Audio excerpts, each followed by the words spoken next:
और बड़ी खबर इस वक्त आ रही है यूपी से। इस वक्त की बड़ी खबर, भूपेंद्र चौधरी बने यूपी बीजेपी के अध्यक्ष। ये बड़ी खबर, सारे संकेत, सारे जो इस तरीके से अनुमान लगाए जा रहे थे उन सब पर ब्रेक लगते हुए ये बड़ी खबर, नाम स्पष्ट हो चुका है। भूपेंद्र चौधरी भारतीय जनता पार्टी की ओर से उत्तर प्रदेश के अध्यक्ष बनाए गए हैं। ये बड़ी खबर। विकास चंद्रा इस वक्त हमारे साथ फोन लाइन पर जुड़े हैं। विकास, अलग अलग तरीके की संभावनाएं और अलग अलग तरीके के सूत्र सामने आ रहे थे, लेकिन भूपेंद्र चौधरी का नाम एक बार फिर से जो है सामने लाकर बीजेपी ने सबको चौंका दिया। क्योंकि जिन नामों का संकेत मिल रहा था उनमें भूपेंद्र चौधरी का नाम सबसे लास्ट में नजर आया था। जी, निश्चित तौर पर इनका नाम सबसे लास्ट में नजर आया था और इस नाम को बहुत लेकर चर्चा भी नहीं थी, अटकलें भी नहीं लगाई जा रही थी। लेकिन इतना संकेत जरूर पार्टी की तरफ से मिल रहा था कि पश्चिम क्षेत्र से ही किसी व्यक्ति को अध्यक्ष बनाया जाएगा, क्योंकि जो जिसमें उप मुख्यमंत्री बनाए गए हैं या महत्वपूर्ण पद उत्तर प्रदेश में मिले हैं वो सब पूर्वी क्षेत्र से हैं या मध्य क्षेत्र से हैं, तो जो पश्चिम क्षेत्र है उसे भी संतुष्ट करना है।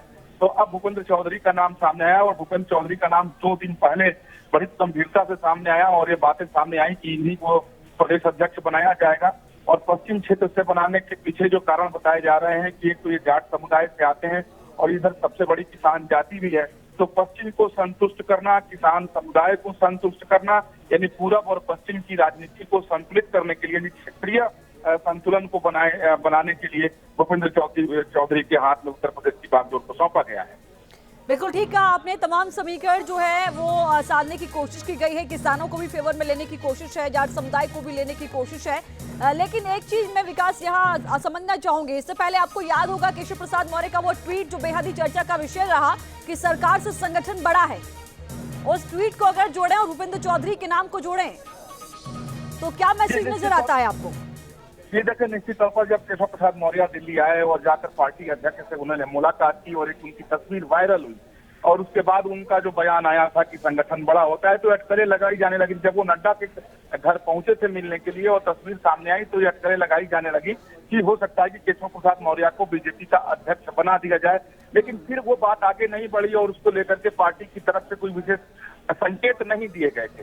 लेकिन 3 दिन पहले ये साफ किया गया कि भूपेंद्र चौधरी ही होंगे और पश्चिमी क्षेत्र को ये सौगात दिया जाएगा। क्योंकि देखिए, एक बार फिर से किसान आंदोलन की शुरुआत शुरू हो गई है। सरकार ने एमएसपी पर कमेटी बना दी है, उसकी पहली बैठक हो गई है। अब पहली बैठक के दिन ही पश्चिम के किसान दिल्ली पहुंच गए थे। तो बीजेपी चाह रही थी कि एक दिन से कई निशाने साध लें, पश्चिम क्षेत्र को भी संतुष्ट कर देंगे, जाट समुदाय में भी ये संदेश चला जाएगा जो सबसे ज्यादा आंदोलित था किसानों के मुद्दे को लेकर कि आपके समाज का व्यक्ति अब अध्यक्ष है। तो मुझे लगता है कि इसी क्षेत्रीय संतुलन को साधने के लिए, जातीय संतुलन को बनाने के लिए भूपेंद्र चौधरी को प्रदेश अध्यक्ष बीजेपी का बनाया गया है। कल ही मुलाकात हुई थी भूपेंद्र चौधरी की जेपी नड्डा से और उसके बाद जो है कल से ही इस तरीके के संकेत मिलने लगे थे। लेकिन मैं अब तक के राजनीतिक करियर की अगर बात करूं और संगठन में पकड़ की बात करूं तो जरा समझाइएगा विकास कि भूपेंद्र चौधरी का अब तक का राजनीतिक करियर कैसा रहा है। देखिए, कल जब भूपेंद्र जैसे मामला तो भूपेंद्र चौधरी को दिल्ली तलब कर लिया गया था, तलब नहीं किया गया था, इन्हें बुला लिया गया दिल्ली।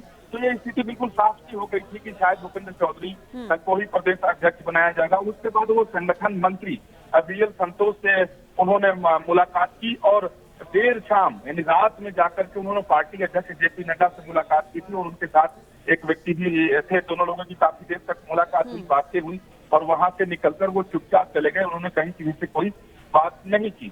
तो उसके बाद से ये बातें साफ हो गई थी कि शायद अब उनको ये अध्यक्ष बना दिया जाए। लेकिन जहां तक राजसभा भूपेंद्र चौधरी की अगर हम बात करें तो ये संगठन के बड़े ही मजबूत व्यक्ति हैं। संगठन में इनकी बहुत गहरी पैठ मानी जाती है और बीजेपी के लिए शुरू से ये काम बीजेपी में काम करते रहे हैं। और जो सबसे बड़ी इनके लिए जो एक प्लस पॉइंट कहा जा सकता है, जो मजबूत है, जिसकी वजह से इन्हें अध्यक्ष का बागडोर सौंपा गया है, वो है इनके संगठन में काम करने का अनुभव।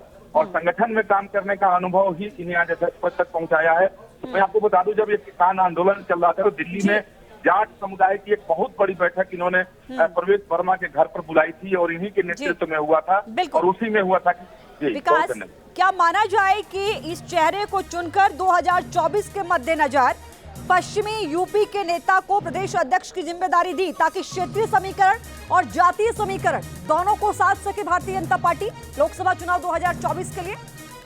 निश्चित तो देखिए, बीजेपी में कोई भी अब नियुक्ति हो रही है तो उसमें सभी समीकरणों को देखते हुए ही बीजेपी नियुक्ति कर रही है। चाहे आप देखें कि जब सरकार का उत्तर प्रदेश में गठन हुआ तो उसमें भी क्षेत्रीय और जातीय संतुलन को बनाया गया। हाँ। उसके अध्यक्ष का पद रह गया था, तो उसमें अब 2024 निशाने पर है बीजेपी के। हाँ। और बीजेपी कोई गलती नहीं करना चाहती है, और किसानों की वजह से, किसान आंदोलन की वजह से बीजेपी अपना पश्चिमी उत्तर प्रदेश में अपने को कमजोर मानती है। हालांकि बीजेपी के नेता कभी स्वीकार नहीं करते ऑन रिकॉर्ड जो कमजोर हैं, और वो मानते हैं कि अगर पश्चिमी उत्तर प्रदेश अगर मजबूत उनका अच्छी तरीके से हो गया तो फिर 2024 में उत्तर प्रदेश में वो इतिहास को दोहरा देंगे। और यही वजह है कि जाट जी। समुदाय के व्यक्ति को प्रदेश अध्यक्ष की कमान दी गई है विकास। कि पूरे जाट समुदाय को भी संदेश दे दिया जाए, किसानों को भी संदेश दे बिल्कुल दिया ठीक कहा आपने। क्या इसको ऐसे भी देखें, जो कि पूर्व मुख्यमंत्री योगी आदित्यनाथ को आप देखें तो वो पूर्वांचल से आते हैं, ऐसे में पूर्वांचल से मुख्यमंत्री योगी और पश्चिमी यूपी से पार्टी का अध्यक्ष बनाए रखना, ये दोनों ही क्षेत्रों को साधने के लिए बेहतर समीकरण नजर आता है। जी, निश्चित तौर पर मुझे लगता है कि यही वजह है कि पार्टी ने पश्चिमी उत्तर प्रदेश से अध्यक्ष बनाया है कि पूर्वांचल से खुद मुख्यमंत्री हैं, तमाम उनके मंत्री हैं, उप मुख्यमंत्री भी हैं, और बाकी उत्तर प्रदेश के राज्यों से भी लोग अब पहले अध्यक्ष भी हुए हैं और मंत्री भी हैं। तो पश्चिम यूपी को विशेष तौर पर संतुष्ट करना था, पश्चिमी उत्तर प्रदेश को संदेश ही देना था कि बीजेपी के लिए वो प्रमुखता है, पश्चिमी उत्तर प्रदेश बहुत महत्व रखता है, तो ये संदेश बीजेपी को देना था। और खासतौर पर जो मैंने पहले कहा कि क्योंकि ये जाट समुदाय से आते हैं, जाट बाहुल इलाका है, और किसान आंदोलन में सबसे ज्यादा सहभागिता जाटों की रही है। और तो कहीं न कहीं विकास, भूपेंद्र चौधरी का नाम सामने आने के बाद, ये चेहरा चुनने के बाद आरएलडी और सपा का जो गठबंधन है, जिसके जरिए 2022 में कहीं न कहीं डेंट लगा था उस इलाके में बीजेपी को, उसको भी कहीं न कहीं दरकिनार करके, या उसमें भी बड़ी राहत जो है वो मिलेगी भारतीय जनता पार्टी को, उसका असर कम करने में। बहुत शुक्रिया विकास, विस्तार से जानकारी के लिए इस पूरे मामले को लेकर। तो ये आज की बड़ी खबर है, भूपेंद्र चौधरी भारतीय जनता पार्टी के यूपी के अध्यक्ष बना दिए गए हैं। पश्चिमी यूपी से आते हैं, जाट नेता हैं। तमाम समीकरण को ध्यान में रखते हुए भारतीय जनता पार्टी ने चेहरे का ऐलान किया।